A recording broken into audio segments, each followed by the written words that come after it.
Thank you all. We love you all. Thank you all, Wisconsin. It's great to be here. We have a great looking crowd here. Thank you all. It's the best looking group of welders and steel men and women I've seen in my entire life, I think. This is a sharp crew. Now, everybody behind me, I was told, volunteered to be there, and so you guys have to clap and cheer at everything that I say, and if not, we're gonna have to kick you the hell out of here. And a couple of them actually, and I'm not gonna call them out by name, but they were selected because they're some of the hardest working and best working people in this facility. And we just wanna say we're proud of you guys, proud of what you do, and proud that the tradition of Wisconsin craftsmanship lives on in this great facility right here today.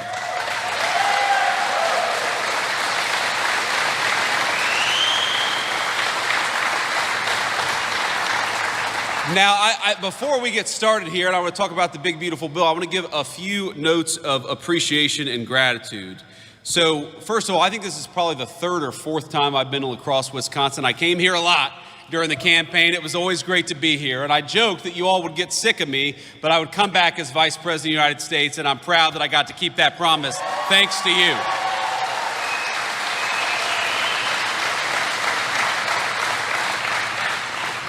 So I want to thank Paul Bagnevsky. Paul, thank you so much. I got it A minus maybe on that pronunciation. He is the president and CEO of this incredible facility. We're so thankful to be here. I want to thank Jake Koshiol and the rest of the Tough Job team for giving us such a warm welcome here in Wisconsin.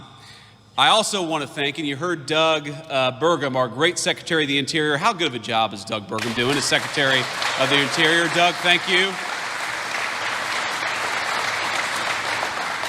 Doug is doing a great job, but you heard him give a shout out, and I'm going to give another shout out to the great Representative Derek Van Orden. Thank you, Derek. Please stand up. Give it up for this guy. He works harder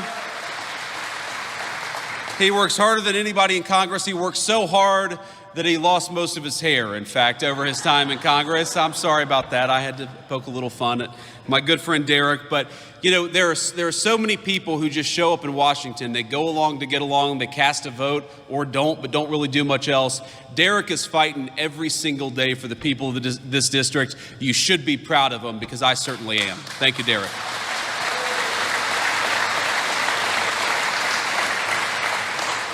And I guess we got the senior class from Luther High School. Where are all the Luther High School students? Where are you all at? Thank you all. Now, have you all started school yet, or are you playing hooky today? You have? Okay, good. Well, I'm glad the Vice President coming to town got you guys out of school a little bit. But let's talk about the future, because these kids are the future. We want to make sure that they have a prosperous American future to grow up in. And let me take you back a little bit to where I grew up in Middletown, Ohio, southwestern Ohio, where my papaw, and the reason I love the welders in particular is my papaw for 42 years was a union welder at a place called Armco Steel. And when I was growing up, Armco Steel had shed about 80% of the workforce that it had employed when my papaw was working there during its heyday. And unfortunately, it was one of the lucky ones, because a lot of the steel mills lost about 80% of their workforce. A lot of the steel mills didn't exist at all. And I think that what happened is that for those of us who grew up in those factory towns, we were so used to seeing those proud, big, beautiful factories, seeing the night sky lit up with that furnace. We were proud of what our parents and our grandparents made every single day. And of course, they were proud to earn the kind of a job that enabled them to provide us a good life. And what happened? Thanks to a generation of failed politicians and stupid decisions, those factories closed down one by one by one. And many of those proud towns that made us who we are, ladies and gentlemen, those proud towns became ghost towns. Well, not anymore. What the President of the United States was elected on a promise to do was to bring back American manufacturing, to bring back American craftsmanship, and that is exactly what President Donald Trump is doing every single day in Washington.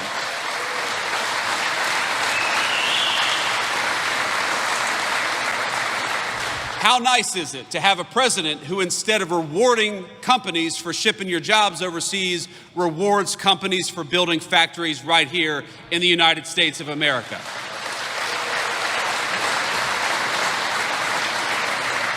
How nice is it to have a president of the United States who, instead of raising your taxes, is cutting your taxes by historic margins every single day, as we just did.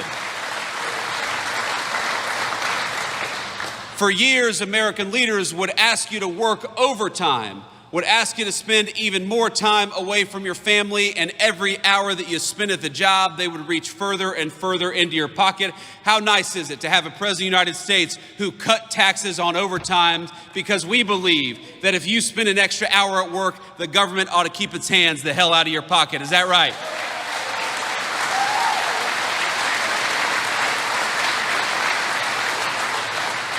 We know about 5%, about 1 in 20 Wisconsin workers rely on tips to bring home the bacon for themselves and their families. How nice is it to have a president of the United States and Republican majorities in Congress that cut taxes on tips instead of forcing our waitresses and service professionals to deal with the IRS? We ought to make it easier for folks to get by, which is exactly what we did when we cut taxes on tips, and Wisconsin families are going to be the beneficiaries.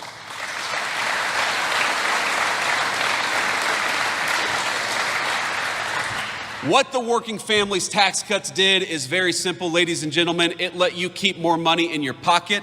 It rewarded you for building a business or working at a business right here in the United States of America. It makes it easy for you to take home more of your hard-earned pay, and it makes it easier. If you're an American manufacturer or an American business, it makes it easier for you to build your facility or expand your facility right here in the United States of America. I happen to believe that it's the dumbest decision we made as a country to reward foreign companies with putting stuff overseas instead of right here in places like Wisconsin. Well, now we have a different president with a different attitude. If you're building in the United States of America, if you're working in the United States of America, if you're trying to earn a decent living right here at home, we are going to fight for you every single day. But if you build crap overseas and try to undercut the wages of American workers, you're going to pay a big fat tariff before you bring it back in to the United States of America.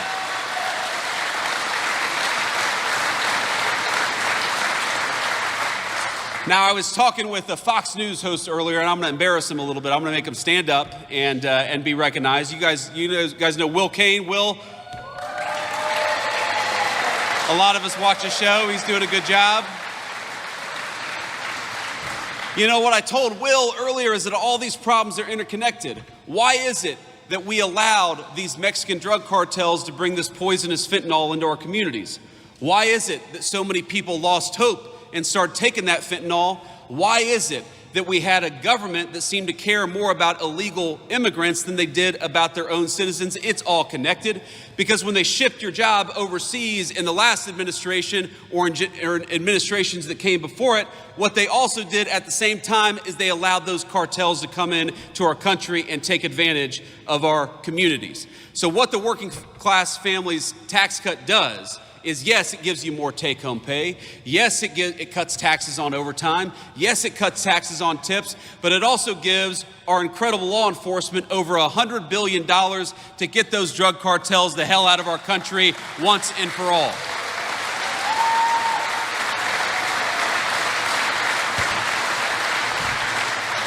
It's very simple. Donald Trump's Republican Party wants very simple things for this country. We want you to be able to earn a good living in your community. We want you to be able to walk down a city street in broad daylight without getting mugged. We want you to be able to take your family out to a nice meal wherever you want to without the fear of violence from criminals, whether they're domestic criminals or international drug cartels. If you work hard every single day, you ought to take as much of your hard-earned pay home as possible. And if you want to raise your children in security and comfort, you ought to send them to a school that gives them a good education instead of an indoctrination. These are very simple things, ladies and gentlemen, and all we needed was better leadership in Washington to deliver it.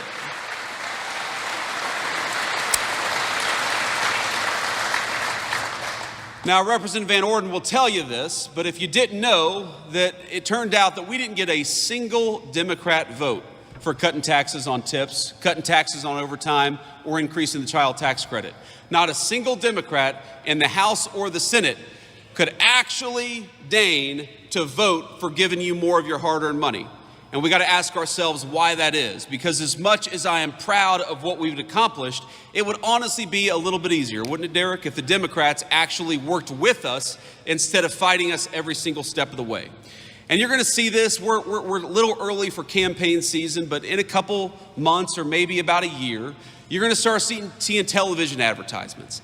And you're going to start seeing Democrats lying about what's in these working families tax cuts. And I'm going to tell you exactly what they're going to say. They're going to tell you that this bill, which gives you more of your hard-earned money, that they opposed it, not because they want to raise your taxes, and they do, but because they're worried about your health care. They are so worried about your health care, in fact, that they want to give more and more of your health care to illegal immigrants. And that's exactly why they voted against this bill. I know we have this beautiful high school class back there. And I'll give you, just from a vice president to the high school seniors, I'll give you guys just a little bit of relationship advice from a man who's been happily married for 11 years. Find yourself somebody who loves you as much as national Democrats love giving health care benefits to illegal aliens. That's my advice for you. Because it is, as far as I can tell, it is, as far as I can tell, the reason why the National Democratic Party exists. Do you know that this bill makes tens of billions of dollars in investments in our rural health care infrastructure, which was fallen apart under the last administration? This legislation guarantees that hardworking Americans are going to have access to their Social Security, Medicare, and Medicaid benefits. What this bill refuses to do, and what Republicans absolutely refuse to do, is to give your hard-earned benefits to people who don't have the legal right to be in this country to begin with. It is very simple. And if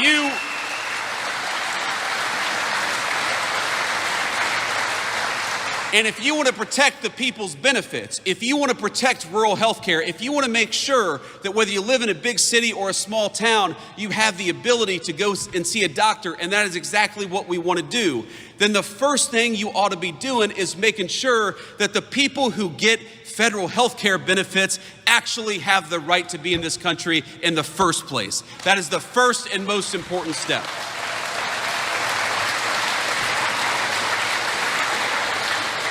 And that's what this legislation did. So don't believe the lies and don't believe the attacks. What we are doing with this legislation is giving you a tax cut and trying to rebuild the healthcare infrastructure of this country that got decimated under Joe Biden's leadership.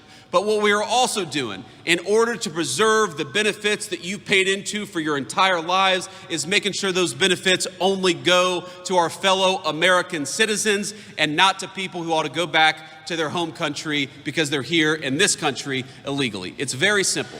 And think about this. Think about the math, ladies and gentlemen. You cannot have these health care benefits if you allow tens of millions of people into this country who have no legal right to be here and give them those benefits.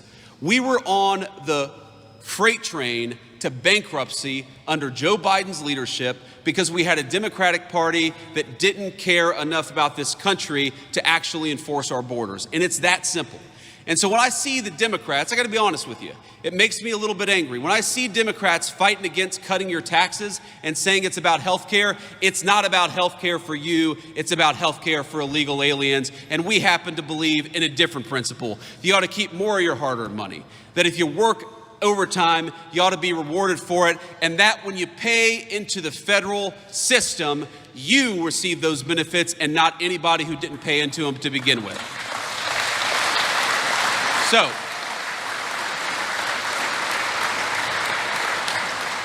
let me say just a couple more things and then I'll hit the road, but maybe I'll take some questions. Should we take some questions from the fake news, ladies and gentlemen? Would that be fun? Okay, we can do that too, but we'll try to focus on the local Wisconsin reporters first because I know that they're not fake news, right? We got good local reporters here in Wisconsin?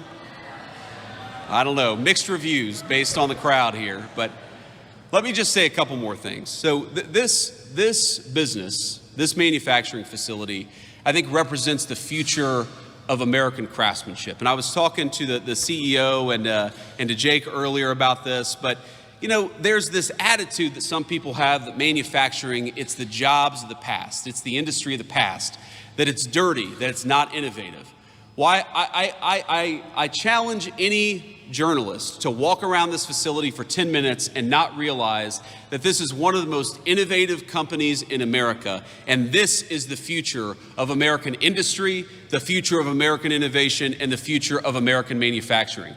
They're using artificial intelligence in this facility. They're using robotics in this facility. They're doing things that frankly were not even possible 20 years ago, and they're doing them in order to build a great American future. We are practically a stone's throw away from a beautiful new bridge, a bridge that is being built with American-made steel from this manufacturing facility, because we have great American craftsmen right here in Wisconsin, and we ought to fight for them.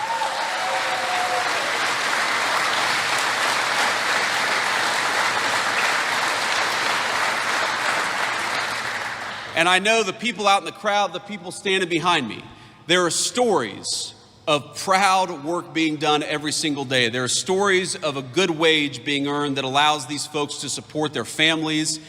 There's stories of products that exist in the United States of America that we need, that we absolutely rely on, that are made right here with American workers and American hands. That makes me so proud to be your vice president, to get to stand here, to get to see a little bit of it, to take a little tour, to recognize that the American future that our children deserve, that the American future that our children rely on is going to be built by and for American workers, and you guys are the proudest American workers in that tradition. So God bless you, and thank you.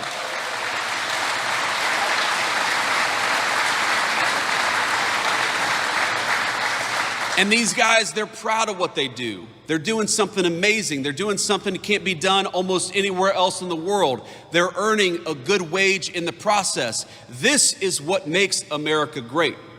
And I love my papa. I said he was a union welder for 42 years. He was a proud man. He was a hardworking man. But my papa, before he died, he used to tell me that, he didn't know that American manufacturing was going to be as strong in the future as it was in his time. And again, I love my papa, but I think that's the wrong attitude. American manufacturing must be as strong in the future, or America's future will not exist without it. Do you think that our kids are going to have a future if we rely on foreign countries to make everything that we need? Do you think we're going to have a future if the pharmaceuticals that we put into the bodies of our children are made by a foreign adversary? Do you think we have a future if we can't even drive over a bridge without asking permission from some foreign country? That is no way to build a future. The way to build a future is with American workers, and I'm proud that in Wisconsin, that's exactly what we're doing. So God bless you all.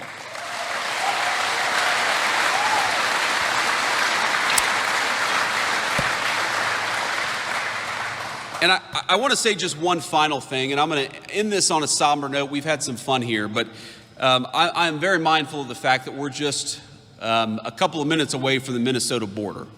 And of course, we had this terrible, terrible school shooting yesterday in Minneapolis. And I imagine, like a lot of you all, it hits pretty close to home, very personally, because though you may not know anybody who's affected by it, I think a lot of us know people who've been taking their kids in the last couple of weeks to their first day of school. And in fact, my son, my little 5-year-old, I love him so much. And if you're watching, buddy, Daddy loves you.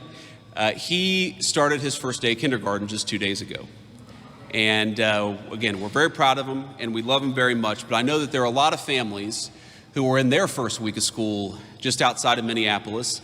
And that was pierced. That incredibly pure and wonderful moment was pierced by a very vicious and a very evil person. And so I just want to say a couple of things. The first thing that I want to say is, remember, we're an American family. And the people who lost children, they are your fellow Americans. And those children who lost their lives and lost their future, they are your fellow citizens. So think about them and say a prayer for them. And remember that they are as much us as our neighbors right here in this wonderful community in Wisconsin. And the thing that they need most of all is they need their fellow Americans to reach out and care about them. And I know that every single one of us is going to do that. That's the first thing that I wanted to say. The second thing that I wanted to say is, When I first heard the news, I was worried that the death toll was going to be higher based on what the media reports were saying. And right now, there are still a couple of kids, some of whom in very critical condition, who may yet survive this. And I think they would appreciate your prayers, and their families would appreciate your prayers as well. So if you are the praying type, I'd ask you to say a prayer tonight for those kids that are still recovering, that they may recover fully and go on to live a full life, the life that was deprived from a couple of their classmates. And, you know, the stories, I'd encourage you to read some of the stories about what happened yesterday, about the violence, about the fact that you had 10-year-old kids laying over their friends to look after them and to try to protect them. And while yesterday was an unspeakable tragedy, I'd ask you to remember that we also saw the very best of the United States of America. And to every person who protected a friend, to every first responder, to every paramedic who made it so the death toll wasn't higher, we love you, we're proud of you, and we'll never forget the great American spirit that you showed yesterday.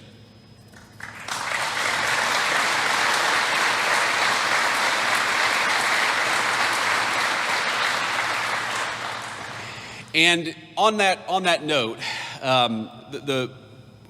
there's going to be time for politics, and there's going to be a time to figure out how to prevent this stuff from happening, how to make these shootings less common in our country. And I'm not going to speak about that now, but I would encourage you, the First Lady, Melania, who really has a very big heart for children, obviously as a mother herself, she put out a statement earlier today that I think is really worth taking a look at, because this happens too much in our country. And if you look, we really do have, I think, a mental health crisis in the United States of America. We take way more psychiatric medication than any other nation on earth. And I think it's time for us to start asking some very hard questions about the root causes of this violence. And I'm going to be part of that, and the First Lady and the President are going to be part of that. But that's going to be an American conversation that we're going to have together.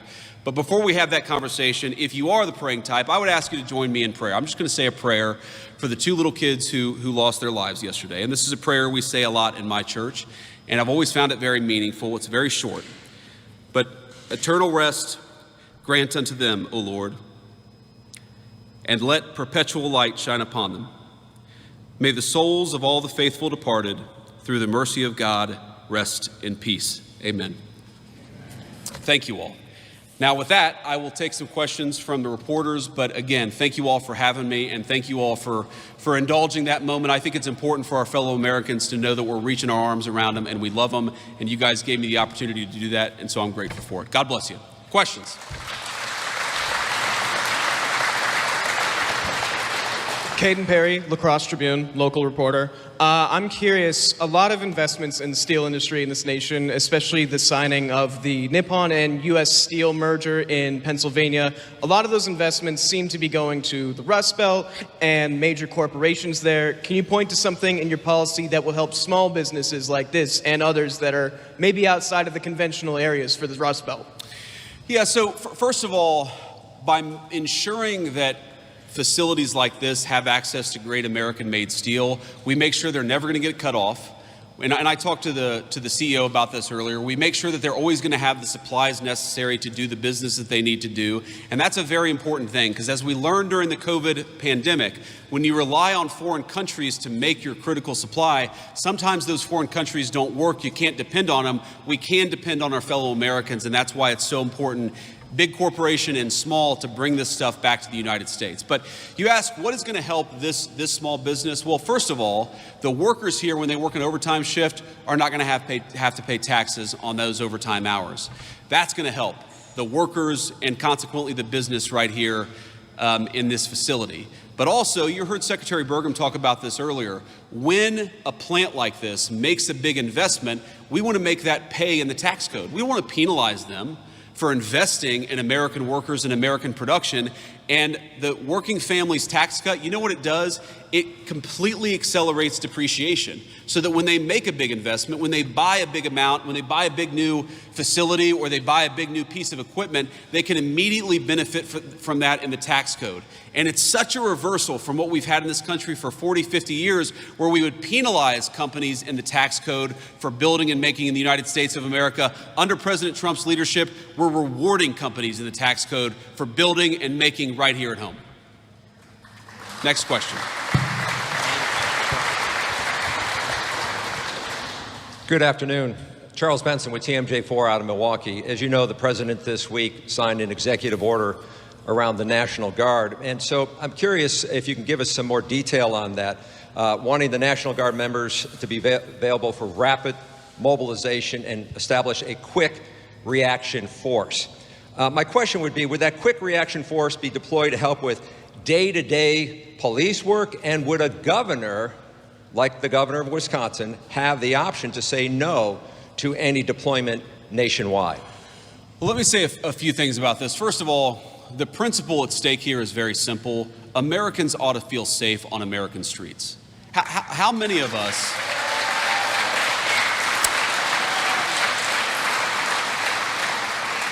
How many of us have crossed to the other side of the street because there's a person on the street corner yelling and screaming at our kids or at our family? How many people have felt scared to walk down the street of an American neighborhood in daylight or at night because those streets are considered no-go zones? How ridiculous is it that we ever let there be no-go zones on streets paid for by American taxpayers? You bought those streets, you ought to be able to enjoy them as American citizens. It's very, very simple. So that is the principle at stake here. And in Washington, D.C., let's step back a little bit. Washington, D.C. got to a point where it was having a murder more than every other day.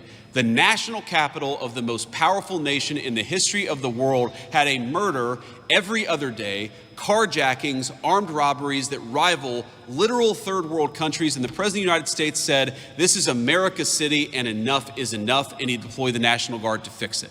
Now, that was the right decision at the time. But I don't know how anybody can look at the results over the last 14 days and say anything other than thank God Donald Trump did what he did. Because armed robberies, carjackings, murders are down between 40 to 90%. Even the very Democratic mayor of D.C. said yesterday that she was grateful for the additional police presence because it made it possible for people, Americans, black, white, rich, and poor, to enjoy the nation's capital again. And that's what I want. I mean, all of you, Washington, D.C. is your town. You literally built it with your tax dollars. You should be able to come and go to one of these beautiful museums or see one of these incredible monuments without fear that you're going to get mugged. And that's what we have changed in just a short period of time. And you asked the Wisconsin-specific question. What the president has said is that, very simply, we want governors and mayors to ask for the help.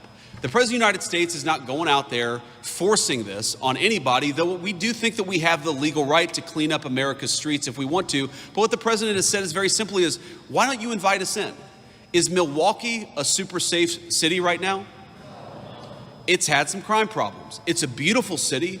There are a lot of beautiful, incredible, hardworking people who live there, but let's be honest, Milwaukee has had some crime problems. So have other parts of our community. Chicago, I know we're not too far from Chicago. Chicago's had a lot of crime problems. Why is it that you have mayors and governors who are angrier about Donald Trump offering to help them than they are about the fact that their own residents are being carjacked and murdered in the streets? It doesn't make an ounce of sense. And the last...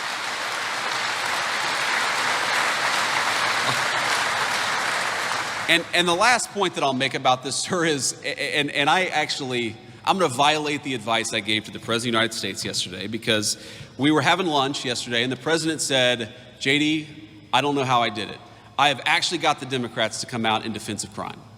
And it is the craziest. If Donald Trump came out tomorrow and said he really likes puppies, you would have AOC come out and say puppies are terrible.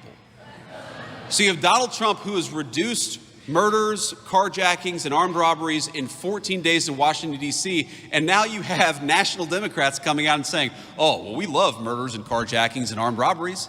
Why won't Democrats just use some common sense? We're going to disagree about stuff from time to time. I'm sure Democrats want higher taxes and I want lower taxes. We may disagree about some foreign policy issues, but on this basic principle that murdering people, armed robberies, carjackings are bad, wouldn't it be nice if the Democrats just worked a little across the aisle for once? Next question. Thank you, Mr. Vice President. Matt Smith, WISN TV in Milwaukee. To what you just said, Milwaukee's mayor the other day said absolutely not to any talk of National Guard troops. Would the administration consider ever coming into a city like Milwaukee? Well, again, we want to be invited into Milwaukee. We want to help people. We want to help our fellow citizens. And we think that if you look at the crime rates, if you look at the murders in Milwaukee, if you look at certain neighborhoods where people are unafraid to go out even in the middle of the day, we would love to come and help the people of Milwaukee. But the President of the United States has said he wants to be asked. And that has been his consistent line from the very beginning, that we have an incredible law enforcement capability in the United States. You know what's crazy about crime? Is most of the violent crime is committed by a very small number of people. When we talk about a violent crime problem, we're not talking about thousands upon thousands of people in Milwaukee. We're talking about a few hundred people who probably commit 90% of the violent crime. We would love to come in and help lock up those violent criminals. I hope the mayor of Milwaukee gets some common sense and actually fights for her residents for a change, or his residents for a change, because we would love to actually help cut down on the crime in this community. Thank you.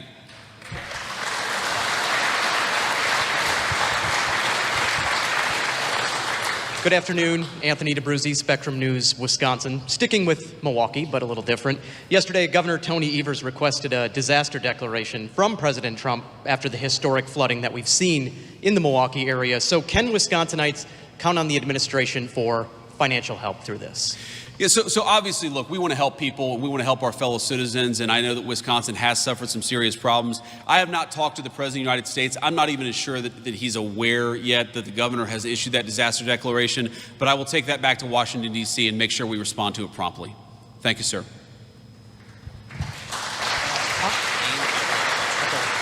Hi, Mr. Vice President. Daniel Gomez, WEAU in Eau Claire, Wisconsin. So I see that you've been touring around the country, visiting congressional battleground districts. No different here, Wisconsin's third. You're here also garnering up some support for Derek Van Orden.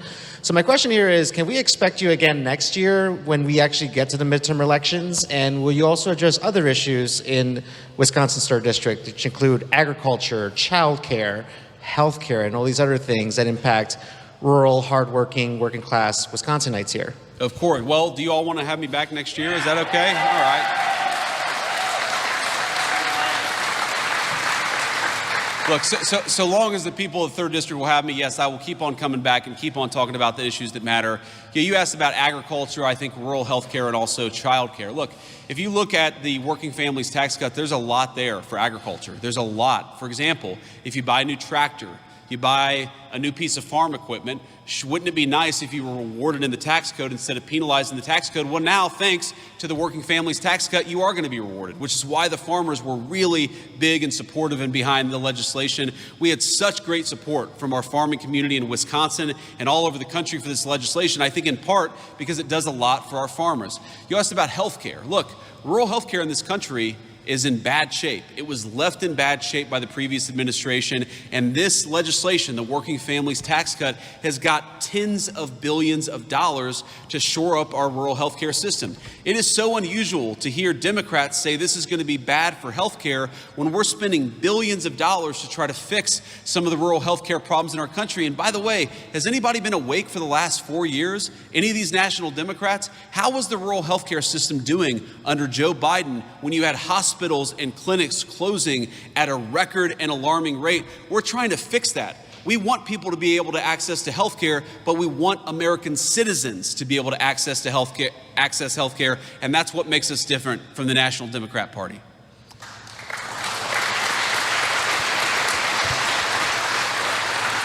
And I'll take maybe a couple more questions, then we're going to hit the road. Hi, thank you so much for taking questions from us. My name is Laura Schulte. I'm a reporter with the Milwaukee Journal-Sentinel.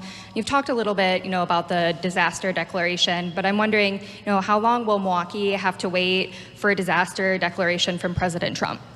Well, if I understood the question correctly, and this is the first time that I'm hearing about it, we got the request from the governor yesterday. Is that right?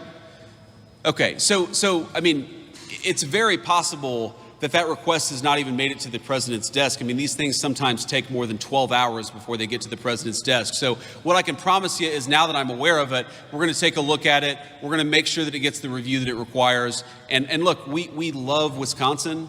We love all of our American citizens. People are struggling. We recognize that, and we want to figure out ways to help them. Thank you.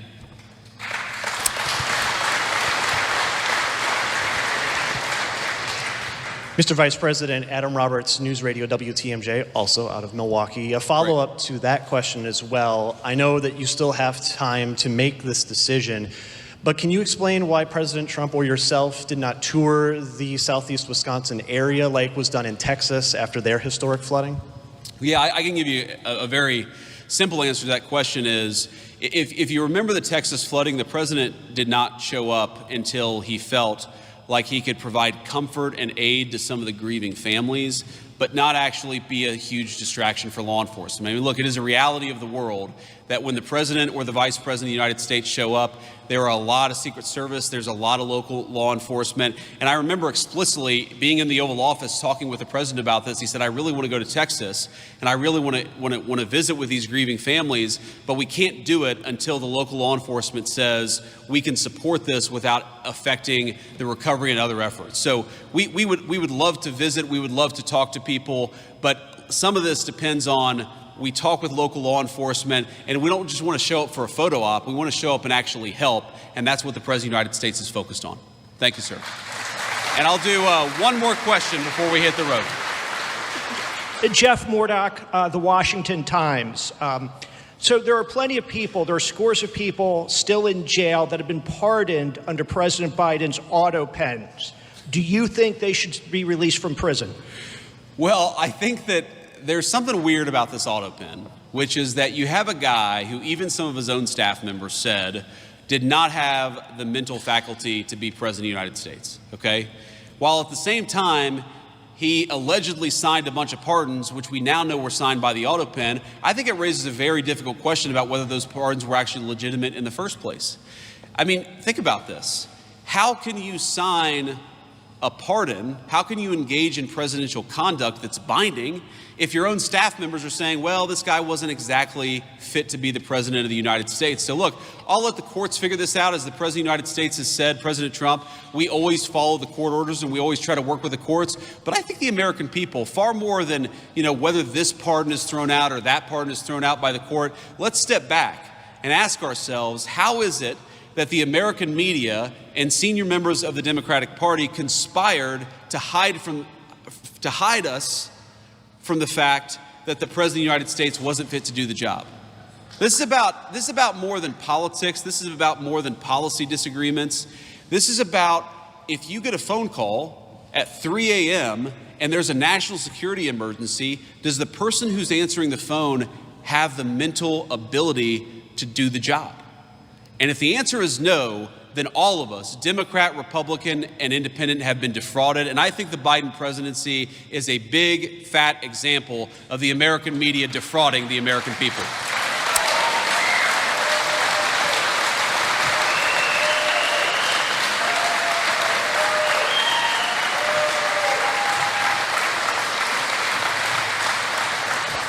So on that note, I just want to thank you all again for having us. And just remember, we are every single day in Washington, D.C., we are fighting for you. We're fighting for your jobs. We're fighting for your wages. We're fighting for low taxes for you and your families. We're fighting for rural health care. We believe that the most important thing the President of the United States can do is put the interests of Americans first. That is what we have done for 7 months, and we'll keep on doing it for the next 3.5 years. God bless you all. Thank you for having me.